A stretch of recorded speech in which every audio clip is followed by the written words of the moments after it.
Allah sebagai Rabbku, Islam sebagai agamaku, dan Muhammad sallallahu alaihi wasallam sebagai nabi.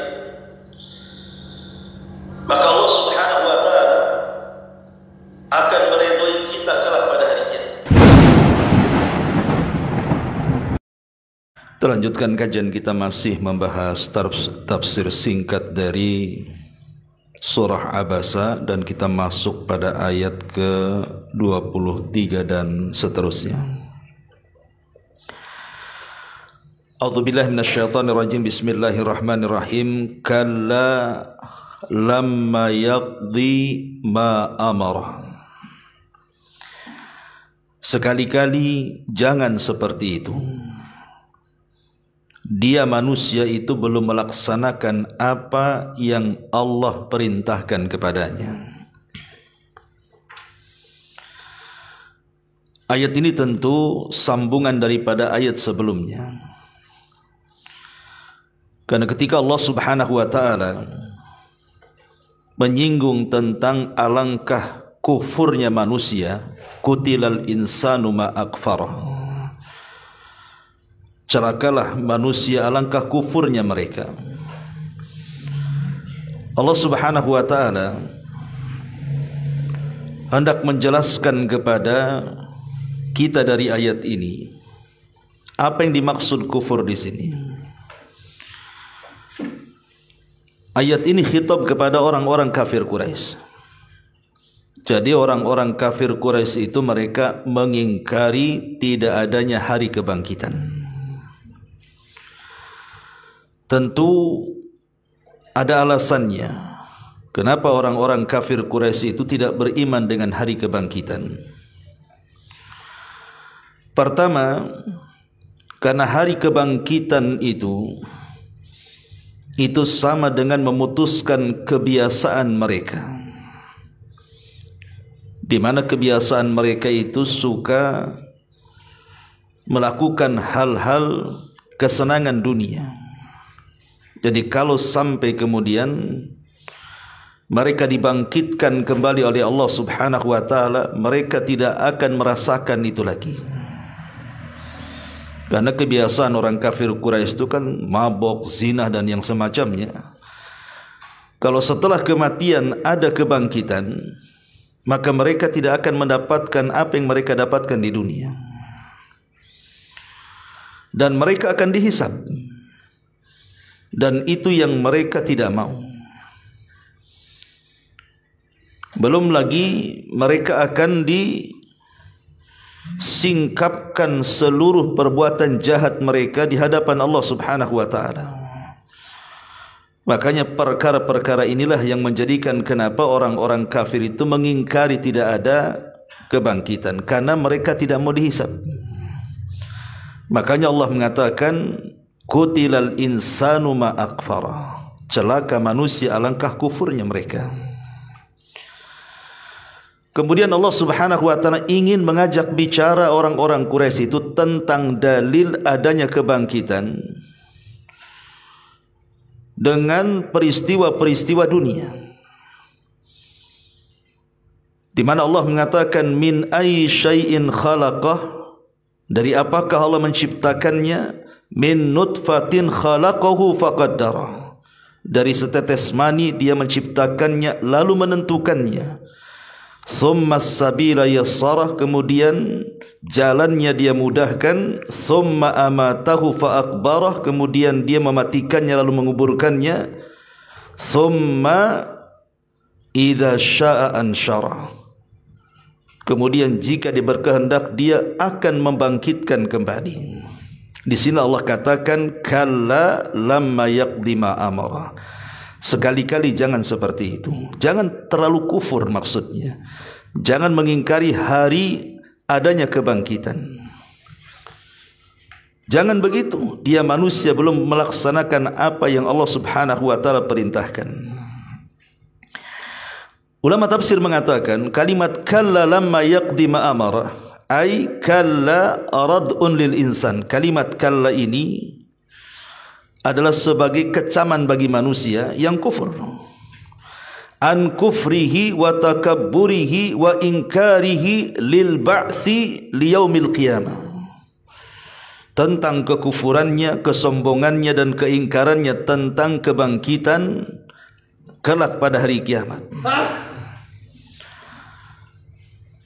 Ma'asyiral muslimin yang dimuliakan Allah Subhanahu wa taala, Allah Subhanahu wa taala menyinggung kalla yaqdi ma amara, maksudnya ay lam yuaddi hadzal insan ma furida alaihi minal faraid,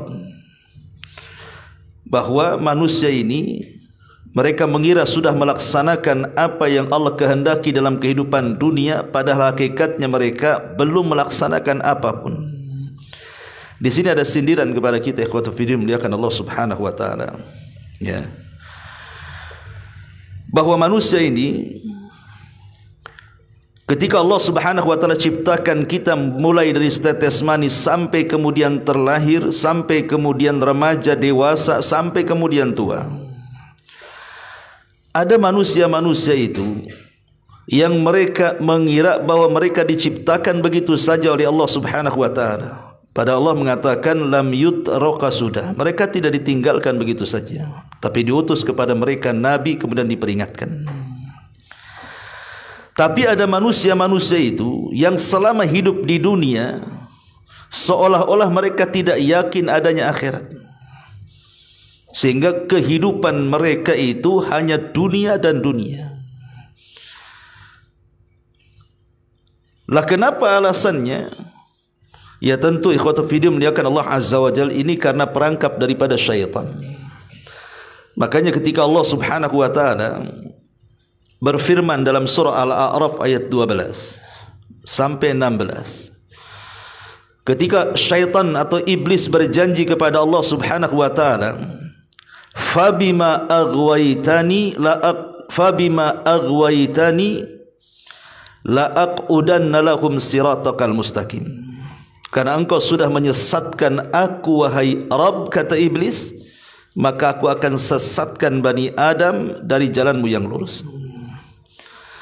Thumma la'atiyannahum min baini aydihim wa min khalfihim wa an aymanihim wa an syama'ilihim wa la tajidu aktsarahum syakirin.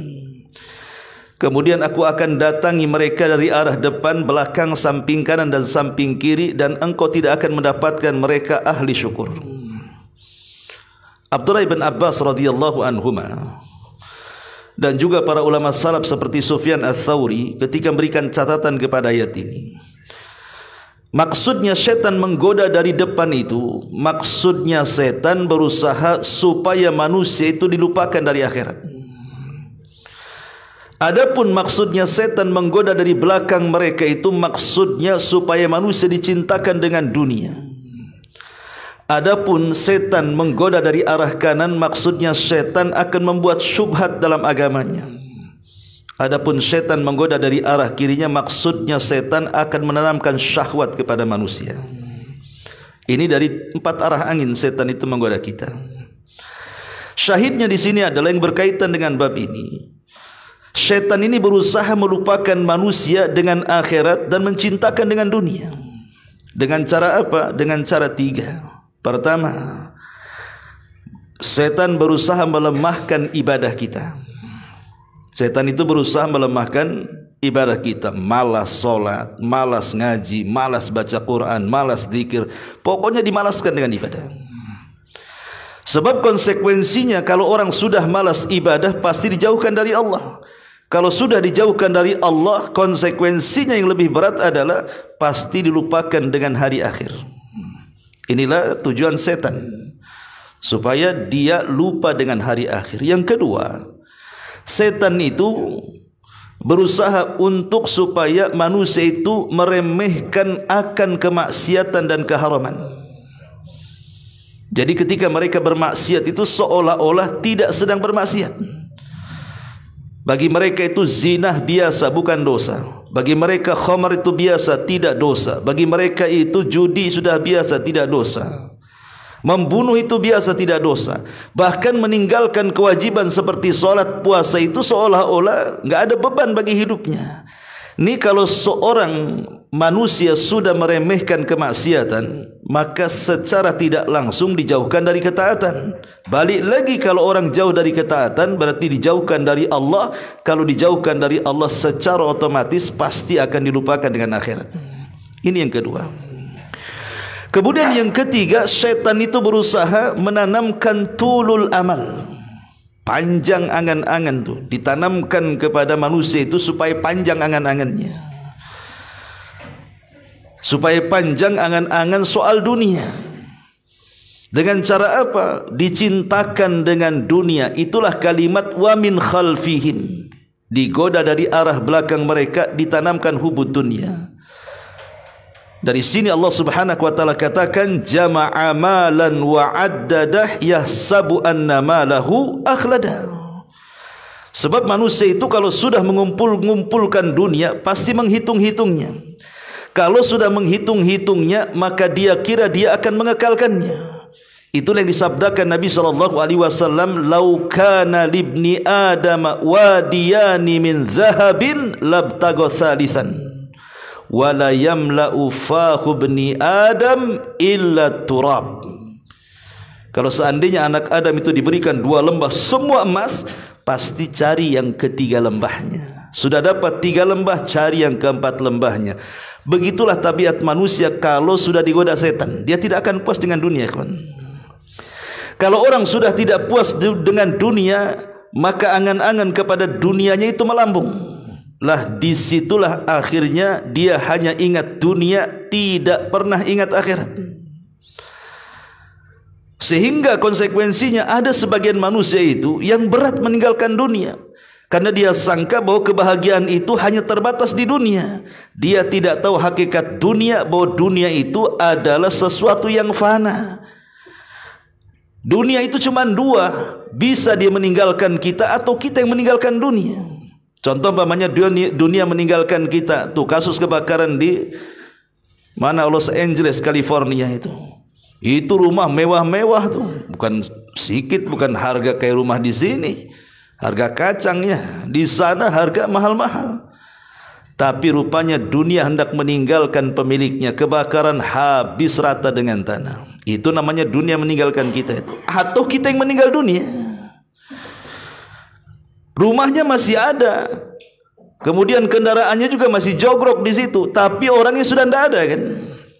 Lah dari sinilah ikhwatu fillah muliakan Allah Azza wa Jalla, di sini ada isyarat singgungan ke situ, bahwa jangan sampai kita ini ketika hidup sampai kematian belum melaksanakan apa yang Allah wajibkan kepada kita. Kalla lamma yaqdi ma amara. Sekali-kali jangan begitulah. Dia manusia itu belum melaksanakan apa yang Allah perintahkan, tiba-tiba mati kemudian dikuburkan. Thumma amatahu fa akbara. Itu nasihatnya, isyarat daripada ayat ini. Kemudian Allah Subhanahu wa taala berfirman di ayat selanjutnya. Allah Subhanahu wa taala mengatakan fal yanzuril insanu ila ta'ami. Hendaklah manusia itu memperhatikan apa yang dimakannya itu. Anna sababnal ma'a sabba. Kamilah yang telah mencurahkan air melimpah dari langit. Thumma syaqaqnal arda syaqqa. Kemudian kami belah bumi dengan sebaik-baiknya. Fa'ambatna fiha habba. Lalu di sana kami tumbuhkan biji-bijian. Wa inaba wa ghadba, muncul anggur dan sayur-sayuran.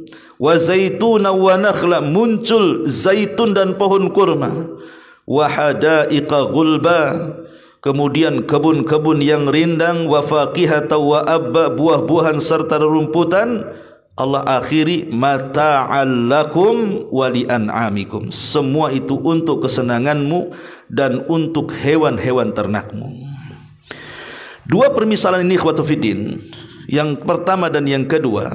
Pertama, Allah Subhanahu wa taala mempermisalkan dengan kejadian manusia dalam janin. Itu kuasa Allah yang tidak bisa kita lihat. Proses dalam janin siapa yang lihat? Enggak ada yang lihat, kan.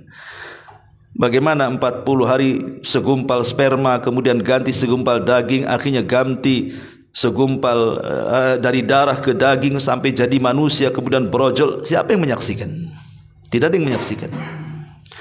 Tapi permisalan yang kedua ini Allah Subhanahu wa taala ingin mempermisalkan sesuatu yang tampak oleh mata. Bagaimana Allah Subhanahu wa taala sanggup membangkitkan manusia setelah kematiannya dengan permisalan ini. Falyanzuril insan ila ta'ami. Maka hendaklah manusia itu memperhatikan makanan yang kita makan. Nasi yang antum makan itu asalnya dari mana coba? Itu asalnya dari biji. Kemudian antum taruh di tanah. Kemudian datang hujan. Hujan pun Allah Subhanahu wa taala memberikan kepada tanah-tanah kita itu sesuai dengan kadar tanaman yang kita tanam. Sebab kalau seandainya hujan yang turun itu deras-derasnya menimbulkan banjir, habislah itu, enggak mungkin lagi biji itu tumbuh. Ke bawah banjir kan begitu. Dan ini kuasa Allah Subhanahu wa taala. Ya. Jadi diturunkan hujan itu sesuai dengan kadarnya saja.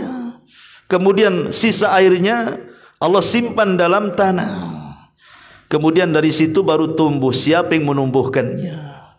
Setelah tumbuh kemudian besar, akhirnya kemudian di situ tumbuh biji-bijian, di situ tumbuh buah-buahan, di situ tumbuh makanan, bukan hanya untuk manusia, bahkan untuk binatang rumput di mana-mana. Bahkan hutan pun akhirnya penuh dengan tanaman, menjadi rindang. Lah Allah katakan mata'al lakum wa li an'amikum, itu semua nikmat bagi kalian dan bagi hewan ternak kalian. Lah dua permisalan ini sebagai dalil logika namanya ya. Bahwa dua permisalan ini bantahan kepada orang-orang kafir yang mereka mengingkari adanya hari kebangkitan setelah kematian. Kalau engkau tidak percaya bahwa adanya hari kebangkitan setelah kematian, Allah Maha mampu loh membangkitkan kalian. Contohnya apa? Asal kalian gitu maksudnya. Kalian kan dulu tidak ada. Sebagaimana Allah mengatakan, kaifa takfuruna billahi wa kuntum amwatan fa ahyakum thumma yumitukum thumma yuhyikum thumma ilaihi turja'un. Bagaimana kalian bisa kufur kepada Allah? Dulu kalian tidak ada. Baru diciptakan dari setetes mani. Dari setetes mani baru segumpal darah. Dari segumpal darah baru segumpal daging. Kemudian berbentuk, kemudian ditiupkan roh, kemudian keluar. Kalau Allah mampu menciptakan kamu dari ketidakadaan menjadi ada, maka Allah lebih ringan menciptakan yang sudah ada dikembalikan ada. Kan sudah jadi antum itu. Kemudian mati dibangkitkan, lebih mudahlah bagi Allah. Lebih sulit mengadakan yang belum ada. Kalau yang sudah ada diadakan lebih mudah, seolah-olah Allah ingin katakan seperti itu. Kemudian dicontohkan permisalan yang kedua. Coba lihat tumbuh-tumbuhan itu. Siapa yang menghidupkan tumbuh-tumbuhan itu? Biji diletakkan, tiba-tiba kemudian turun hujan, tanah belah, kemudian jadi tumbuh-tumbuhan sampai besar, berbuah, berbiji dan macam-macam. Siapa yang menumbuhkannya? Kalau Allah mampu menumbuhkan ini, maka kalian harus paham Allah pun sanggup membangkitkan kalian. Jadi ini hendak mempermisalkan bantahan kepada siapa? Orang-orang kafir. Ma'asyiral muslimin wal muslimat rahimakumullah. Sedikit faedah untuk memperkuat dalil tentang bahwa Allah Subhanahu wa taala sanggup menghidupkan manusia dari kematian. Ada beberapa kisah dalam Quran itu. Pertama, Allah Subhanahu wa taala kisahkan dalam Al-Baqarah ayat 243. Allah mengatakan, alam tara ilal ladzina kharaju min diyarihim wa hum ulufun hadaral maut faqala lahumullahu mutu thumma ahyahum innallaha ladzu fadlin 'alan nas walakinna aktsaran nasi la yashkurun. Tidakkah kau melihat orang-orang yang keluar dari desa-desa mereka dan jumlah mereka ribuan karena menghindari kematian. Kemudian dikatakan kepada mereka yang menghindar dari kematian itu, matilah kalian. Kemudian setelah mati Allah bangkitkan kembali mereka. Kemudian Allah Subhanahu wa taala katakan, sesungguhnya Allah zat yang memiliki karunia atas manusia, tetapi manusia tidak bersyukur. Al-Baqarah ayat 243 ikhwatu fiddin, ini bercerita tentang seorang nabi. Nabi ini namanya Hazkial. Nabi Hazkial ini diutus sebelum Nabi Ilyas. Sebelum Nabi Ilyas atau Ilyasa. Jadi Nabi Hazkial ini, Hazkial ibnu Ajuz sebenarnya. Ibnu Ajuz itu artinya nenek-nenek. Karena ibundanya lama tidak punya anak sampai tua. Tiba-tiba melahirkan, itulah Hazkial. Jadi di tengah-tengah Bani Israel itu ada sebuah perkampungan terkena wabah taun. Jadi wabah taun menimpa mereka, ribuan orang mati. Sama dengan kasus corona lah, ribuan orang mati gitu ya. Akhirnya yang selamat ini, mereka ingin menghindar dari wabah taun. Mereka pun kemudian bergerak menuju lembah. Tapi sampai di lembah, rupanya malakul maut sudah menunggu mereka. Itu ada kaedah yang disebutkan para ulama, al-hadaru la yamna'ul qadara namanya. Menghindar dari kematian tidak mencegah takdir kematian. Tidak mati dengan corona, mati ketabrak mobil corona. Sama-sama coronanya kan. Jadi orang menghindar dari kematian bukan berarti tidak akan mati. Ada takdir kematian yang lainnya. Akhirnya kemudian mereka pun terjangkit penyakit yang berbeda, bukan taun. Karena malaikat maut sudah menunggu mereka. Akhirnya mereka membuat pagar supaya kematian mereka tidak dimakan binatang buas.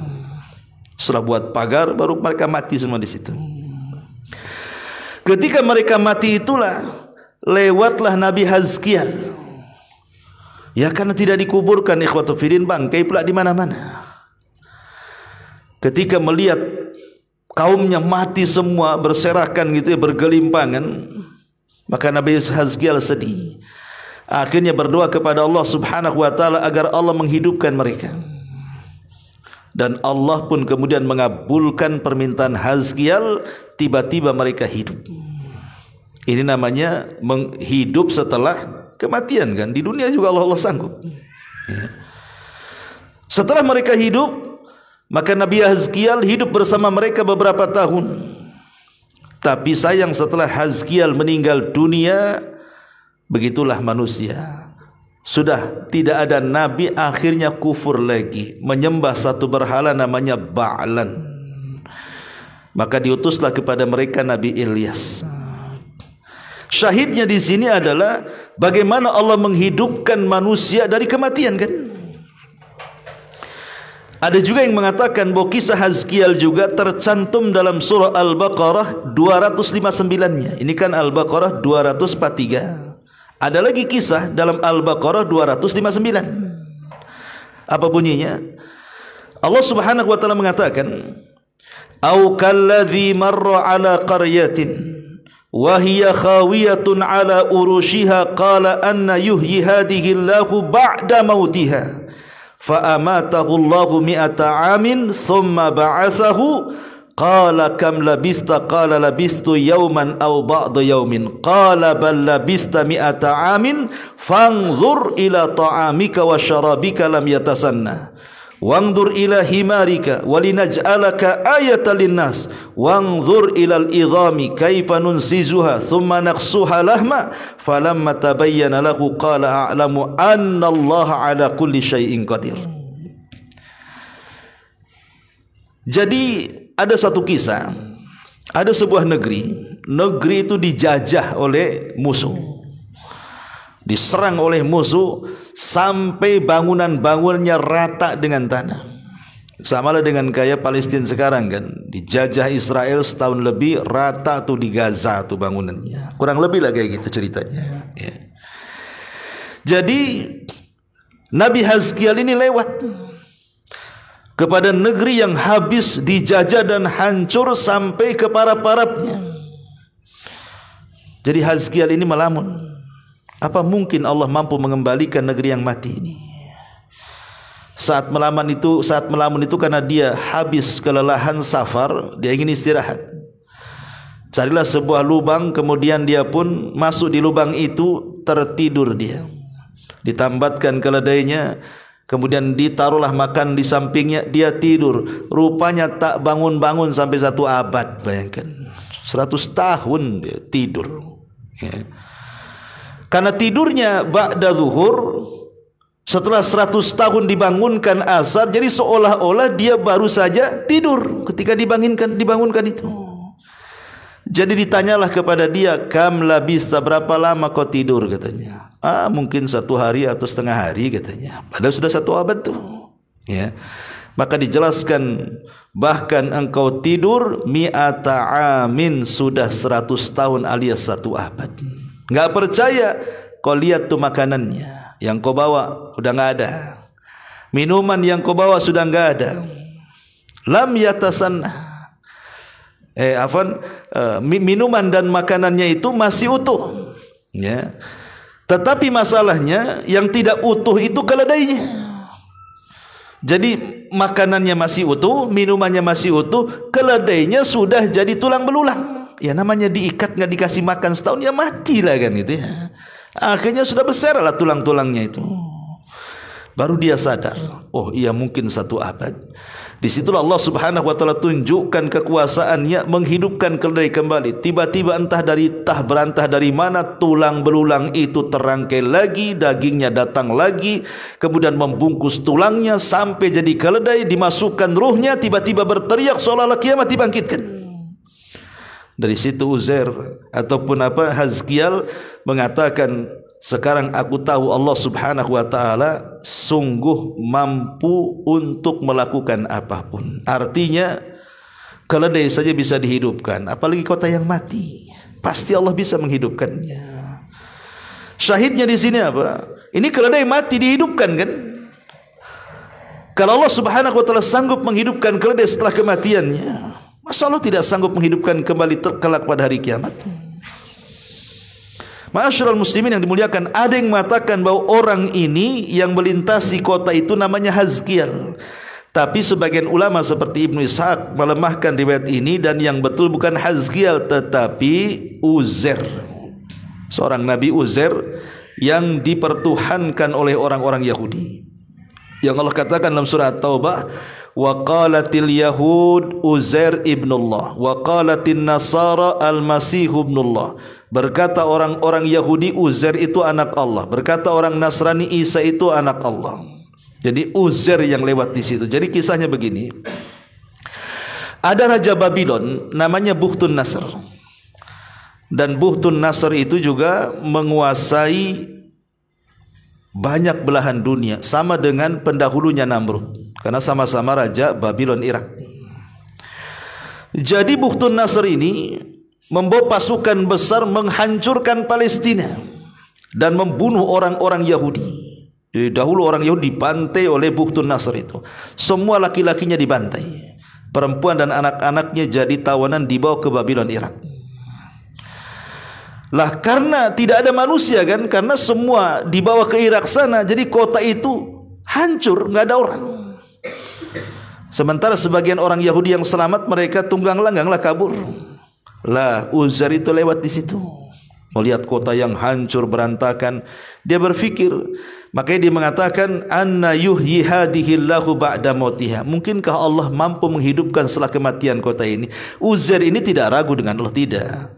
Cuman kayak kita lah sekarang nengok Gaza, mungkin gak Gaza itu kayak kemarin lagi, gitu maksudnya, ya.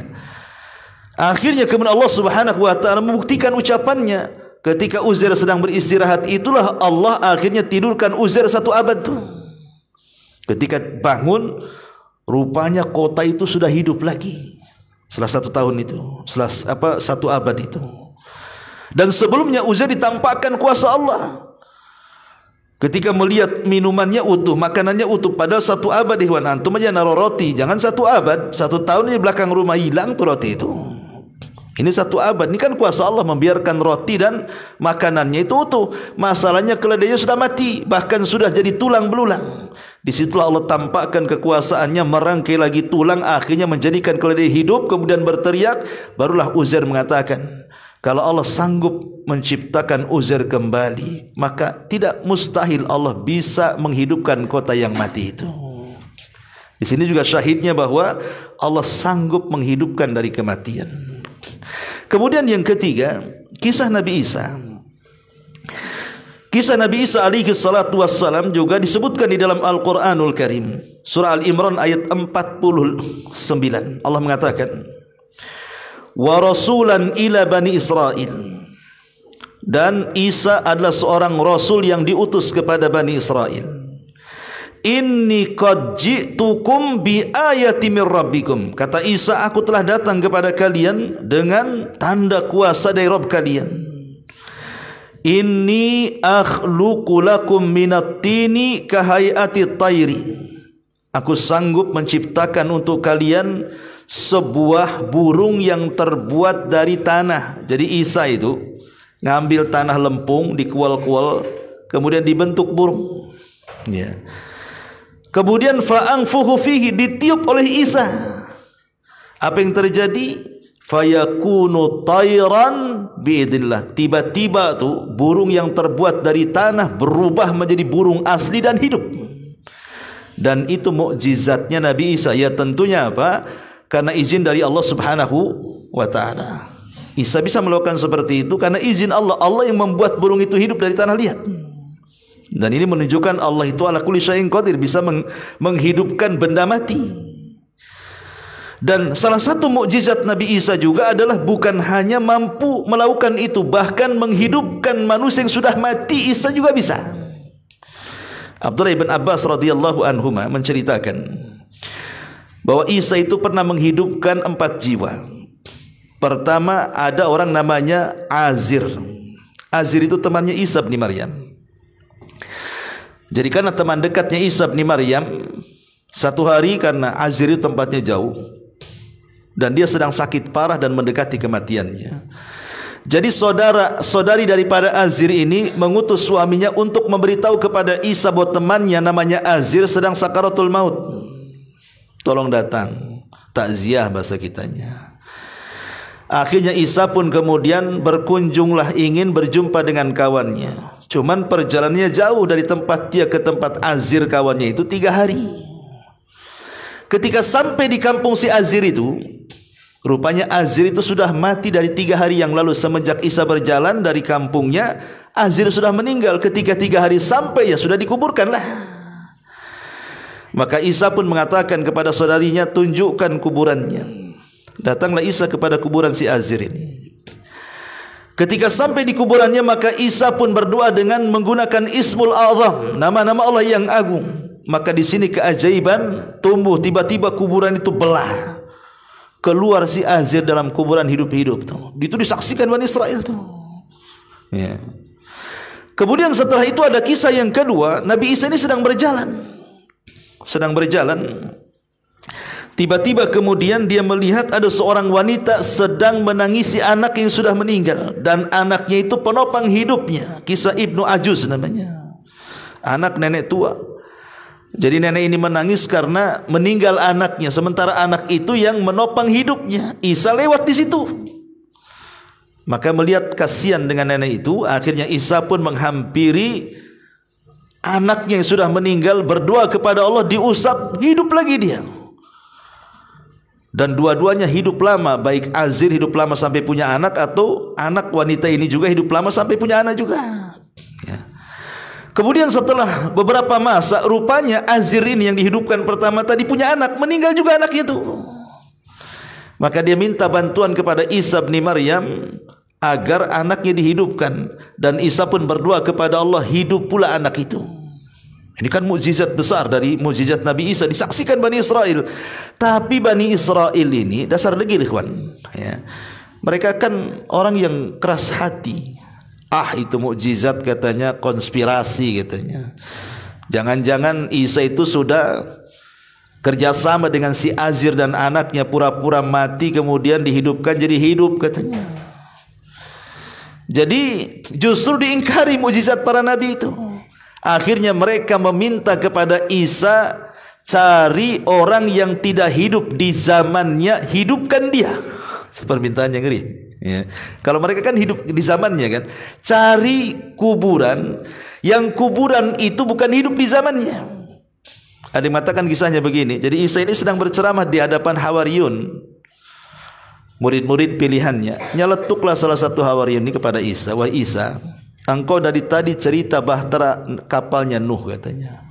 Jarak engkau dengan Nuh itu berapa abad? Tak ketemu katanya. Kami tidak percaya sampai yang menceritakan orang yang di perahu itu katanya. Jarak Isa ke Nuh ini terbentang kemana-mana. Ya. Tiba-tiba dia mengatakan, aku gak percaya dengan cerita bahtera yang kau ceritakan. Aku akan percaya kalau yang menceritakan itu yang numpang di perahu itu katanya.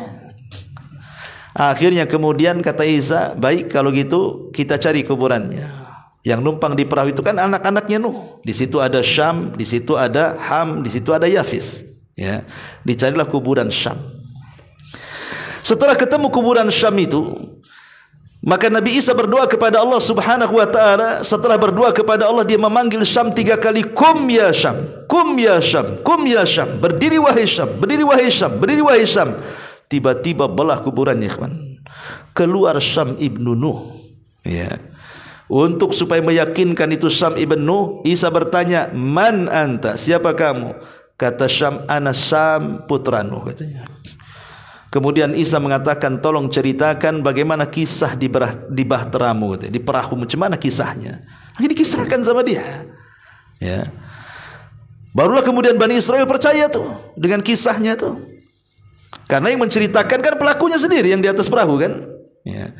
Tapi kemudian Isa mengatakan, apakah kau ingin tetap hidup atau kau ingin mati lagi katanya. Maka Syam ibn Nuh mengatakan, saya ingin mati lagi, tapi saya minta syarat, minta kepada Allah saat kematiannya jangan merasakan sakaratul maut katanya. Akhirnya kata Isa, mati dia balik lagi ke kuburannya. Subhanallah. Nah ini kisah Israiliyat ikhwatu fiddin yang dimuliakan Allah Subhanahu wa taala. Tapi memang salah satu mukjizat Nabi Isa adalah mampu menghidupkan orang mati karena izin dari Allah Subhanahu wa taala. Ini kan dalil juga bahwa kalau Allah juga sanggup menghidupkan orang mati di dunia, maka Allah lebih sanggup juga menghidupkan orang mati setelah kematiannya. Tapi Bani Israel ini memang aneh.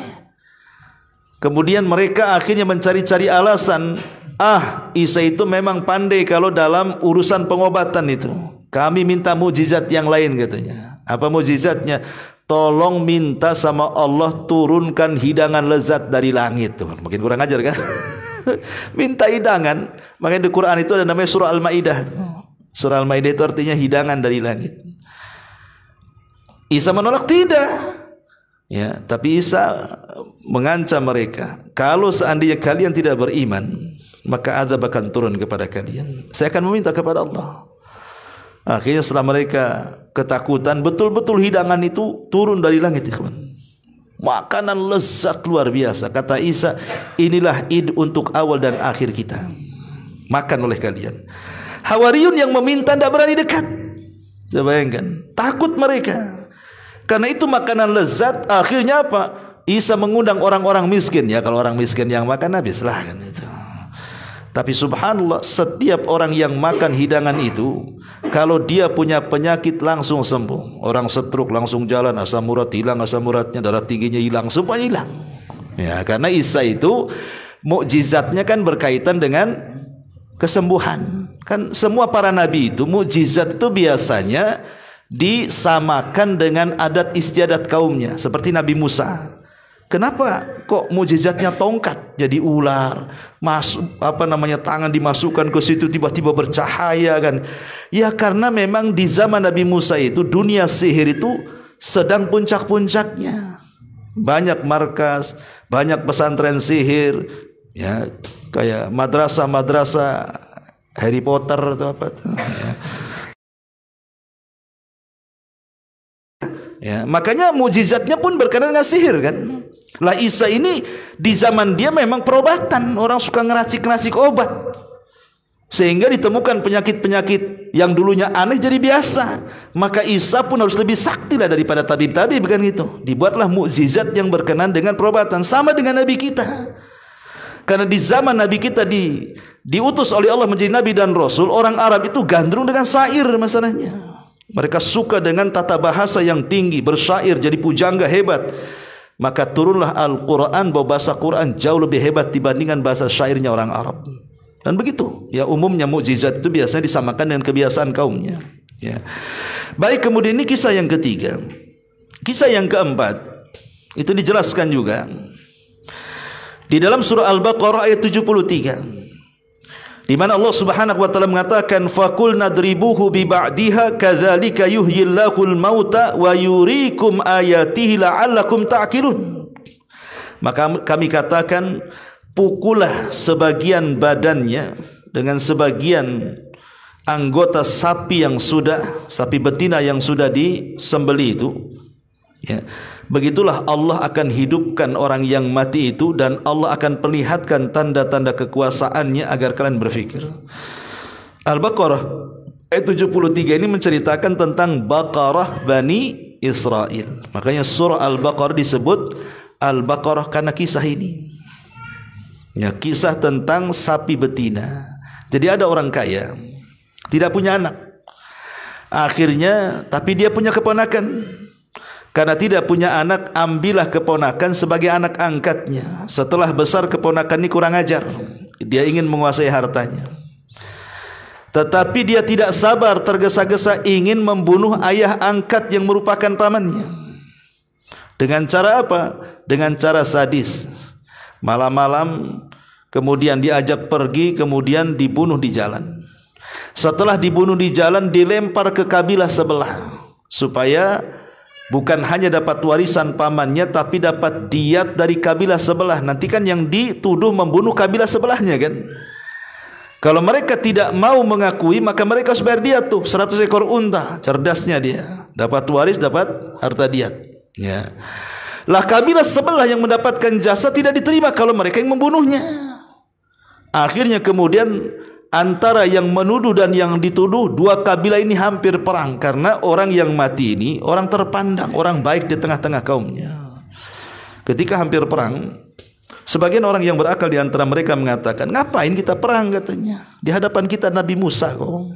Ayo kita datang ke hadapan Nabi Musa. Datang mereka ke Nabi Musa, ya Musa, ini ada kasus ini, ya tolong pecahkan siapa pembunuhnya. Maka Nabi Musa berdoa kepada Allah Subhanahu wa taala. Ketika berdoa kepada Allah, maka Nabi Musa mengumpulkan Bani Israel dan mengatakan, innallaha ya'murukum an tadhbahu baqarah. Allah sudah perintahkan kepadaku, kepada kalian, agar kalian menyembelih sapi betina. Tiba-tiba mereka mengatakan, ya Musa, kami tanya siapa pembunuh, kenapa kau jawab suruh menyembelih sapi betina katanya? Nggak nyambung ini katanya. Ya. Itulah Bani Israel. Coba kalau mereka langsung menyembelih sapi itu, selesai urusan kan, pasti akan terbongkar pembunuhnya kan. Tapi degilnya Bani Israel kayak gitu kawan. Maka Musa marah akhirnya. Apakah saya akan mengolok-olok wahyu Allah kepada kalian? Laksanakan saja katanya. Mulailah mereka bertanya soal sapinya. Nah, ini mereka ta'anud, mulai menyusahkan diri tuh. Sapinya kayak apa warnanya wahai Musa katanya. Kata Musa, warnanya safra, faqi'ul launuha tasurun nadirin. Warnanya harus kuning pekat, enggak ada warna yang lain. Dan kalau orang memandangnya langsung suka katanya. Ya. Kemudian bertanya lagi, kami belum puas, macam mana dengan umurnya? Kata Nabi Musa, ya enggak terlalu tua, enggak terlalu muda lah katanya. Kemudian mereka enggak puas lagi, apakah sapi ini pernah dibajak, dibuat kerja ngangkut air atau enggak? Kata Nabi Musa, enggak, ini sapi liar katanya. Kan makin sulit nyarinya kawan. Udah warna kuning pekat lagi, kalau mandang orang langsung suka. Kan tidak semua orang suka sapi kawan. Ya, ini harus memandang langsung suka. Itulah Bani Israel. Makanya kenapa ikhwatufin dalam Islam itu sangat dicela orang yang bertanya untuk ta'annud. Pertanyaan yang tidak ada faedahnya, memberat-beratkan diri sendiri. Bertanya sesuatu yang tidak ada faedahnya. Ustaz mau tanya, ya silahkan. Mungkinkah laki-laki keluar haid? Untuk apa antum bertanya kayak gitu? Ya. Apa gunanya? Laki-laki sampai kiamat gak akan keluar haid. Walaupun dia banci sekalipun gak akan keluar haid. Itu kan pertanyaan yang konyol ikhwan. Ya. Ustaz mau tanya, iya, mungkinkah Allah menciptakan batu, setelah batu tercipta Allah nggak sanggup mengangkatnya? Kan kurang ajar itu. Lah pertanyaan-pertanyaan yang kayak gini ini sama dengan pertanyaan Bani Israel namanya, ta'anut namanya, memberat-beratkan diri, nggak ada faedahnya tuh. Akhirnya apa kata Allah? Allah gambarkan hampir-hampir mereka tidak sanggup untuk melakukannya. Bukan tidak ada sapinya, masalahnya sapi itu yang punya anak yatim. Ketika kemudian anak yatim ini tidak punya warisan kecuali sapi itu, malaikat Jibril datang dalam bentuk manusia, kemudian menjumpai anak yatim dan mengatakan, nak, sapimu dicari satu Bani Israel dan pasti akan dibeli. Jangan kau menjual kecuali seharga emas seberat sapimu, katanya. Enggak stres tuh ngumpulin emas seberat sapi. Ya. Akhirnya apa? Betul. Setelah kemudian melihat sapinya, memang cantik sapinya. Nggak ada orang nggak suka dengan sapinya. Tapi masalahnya harganya, bro. Harganya mahal, seberat sapi emas, bayangkan. Tapi bagaimanapun karena mereka sudah terikat dengan perjanjian, ingat, kalau mereka sudah perjanjian, tidak boleh tidak dilaksanakan, kalau tidak turun adab. Mau tidak mau mereka akhirnya apa? Melorotilah mas-mas istrinya, anak perempuannya dikumpulkan sampai betul-betul seberat sapi. Kemudian diambil sebagian anggota badan sapi, dipukulkan ke orang mati, bangun orang mati itu.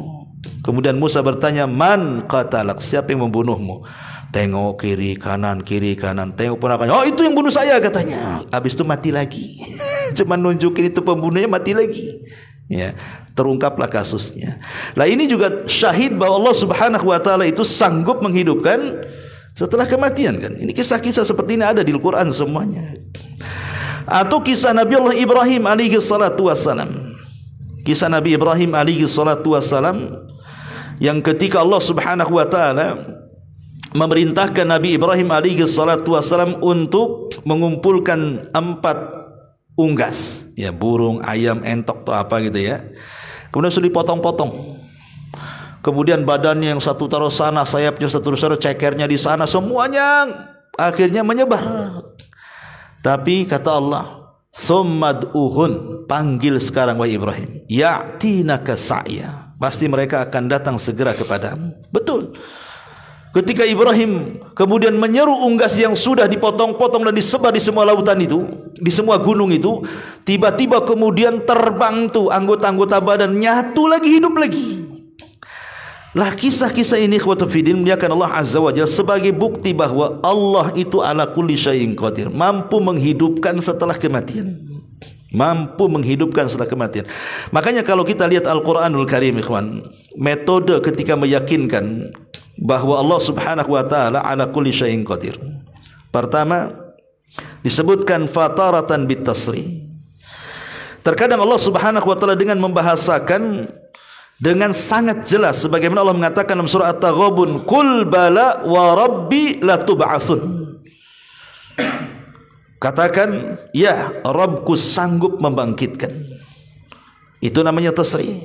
Betul-betul Allah mengatakan secara jelas dalam Quran dia sanggup membangkitkan. Yang kedua, ya, wa taratan bitadhkiril insan binash'atihil ula. Atau Allah mengingatkan manusia dengan penciptaannya yang pertama. Sebagaimana Allah mengatakan dalam surah Tariq, ya, "Falyanzuril insanu mimma khuliqa mimma indafik yakhruju min baini sulbi wat taraib innahu ala raj'ihi laqadir."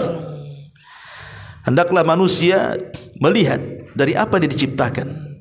Dari setetes mani yang memancar dari sulbi laki-laki dan wanita. Kemudian Allah mengatakan innahu ala raj'ihi laqadir. Allah ketika mengembalikan di hari kebangkitan sungguh sangat mampu. Ini metode Allah itu mengingatkan manusia dari penciptaan awal. Kalau Allah sanggup menciptakan kamu dari ketidakadaan, sekarang sudah ada, tiba-tiba mati Allah bangkitkan, lebih mudah lagi maksudnya. Ini yang kedua. Yang ketiga, wa taratan bil istidlali bi imbatin nabat. Atau terkadang Allah berdalil dalam Quran itu dengan kehidupan tumbuh-tumbuhan yang kita sedang bahas ini. Ya. Yang Allah Subhanahu wa taala katakan di sini falyanzuril insan ila ta'ami. Coba kau lihat makanan yang kau makan itu. Jangan lihat lauknya saja, rendangnya, jangan itu aja yang lihat itu. Lihat nih beras yang kita makan ini dari mana asalnya. Coba bayangkan. Dari mana asalnya kok bisa jadi beras ini? Oh, dari tanaman. Anggur yang kita makan, dari mana asalnya anggur ini? Dari biji anggur katanya. Dari mana ini asalnya jeruk, rambutan, durian ini? Nah, harusnya kita berpikir, oh, dia dari bijinya, kemudian tumbuh turun hujan, tumbuh jadi pohon, akhirnya berbuah. Lah itu kuasa siapa menghidupkan sampai kita makan buah-buahannya itu? Kuasa Allah. Ini yang ketiga, terkadang Allah untuk membuktikan Allah sanggup menghidupkan setelah kematian itu dengan mempermisalkan tumbuh-tumbuhan yang hidup. Ini yang ketiga. Yang keempat, wa taratan bil isyarah. Terkadang menggunakan isyarat. Seperti Allah mengatakan dalam surah Al-Ahqaf ayat 33. Awalam yarau anna Allah alladhi khalaqas samawati wal ard wa lam ya'ya bi khalqihinna. Tidakkah kau lihat Allah itu sanggup menciptakan langit dan bumi? Dan Allah tidak lelah ketika menciptakan langit dan bumi. Biqadirin ala an yuhyal mauta. Maka kalau seandainya Allah menghidupkan kalian itu lebih mudah. Kau menciptakan langit bumi saja bisa, kau menciptakan kalian tidak bisa, ini gimana ceritanya? Allah mengatakan bahwa penciptaan langit dan bumi itu lebih asyad, lebih berat dibandingkan penciptaan manusia kan? Loh, kalau langit bumi bisa Allah ciptakan, masa menciptakan kita kembali tidak bisa? Ini akalnya di mana kan itu bahasanya? Terkadang Allah Subhanahu wa taala ingin membuktikan dengan dalil seperti itu. Atau wataratan bitanzihillahi anil abath. Atau terkadang Allah Subhanahu wa taala mensucikan dirinya bahwa setiap penciptaan itu tidak ada yang main-main. Allah mengatakan di dalam surah Al-Mu'minun, afa hasibtum annama khalaqnakum abatha wa annakum ilaina la turja'un. Apakah kalian mengira aku menciptakan kalian main-main ya? Tidak, bahkan kalian akan dikembalikan, akan diciptakan kembali. Kalian tidak main-main diciptakan, sebagaimana kalian juga tidak main-main akan dibangkitkan. Ya. Atau wataratan bidzikril qasasi. Atau terkadang menyebutkan kisah-kisah yang tadi kita kisahkan tadi kan. Lah itulah metode Al-Quran, ikhwan. Metode Al-Quran untuk memastikan Allah ala kulli syai'in qadir. Dan ini bantahan kepada orang-orang kafir yang mereka mengingkari hari adanya kebangkitan. Bahwa kebangkitan itu hak adanya, tidak boleh diingkari. Maka sebagai kewajiban kita kaum muslimin, di antara rukun iman adalah beriman dengan hari kiamat. Di mana beriman dengan hari kiamat terdiri daripada 5 rukun. Pertama, beriman dengan adanya kematian. Kita wajib yakin kita akan mati, dan harus yakin kita mati. Kullu nafsin dha'iqatul maut, setiap jiwa pasti mati, dan mati itu kiamat kecil yang pasti. Yang kedua, beriman dengan adanya peristiwa kubur, baik himpitannya, baik azabnya, baik nikmatnya, baik fitnahnya. Maka kita harus beriman semua akan terjadi. Ya. Kemudian yang ketiga, beriman dengan kebangkitan, bahwa kita akan dibangkitkan kembali dan akan dihadapkan kepada Allah Subhanahu wa taala. Kemudian yang keempat, beriman dengan hisab. Kita harus mempertanggungjawabkan semua yang kita perbuat di dunia di hadapan Allah. Kemudian yang terakhir, jaza, balasan, ada surga, ada neraka. Itulah kandungan beriman dengan hari akhir, beriman dengan 5 perkara ini, bahwa Allah Subhanahu wa taala ala kulli syai'in qadir.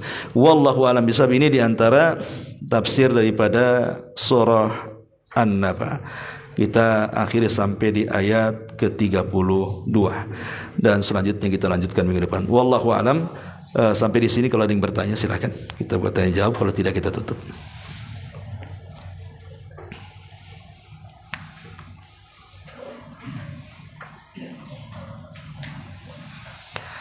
Taib, karena tidak ada, kita tutup dengan doa kafaratul majlis. Subhanakallahumma bihamdika asyhadu an la ilaha illa anta astaghfiruka wa atubu ilaik. Allahu ta'ala alam. Assalamualaikum warahmatullahi wabarakatuh.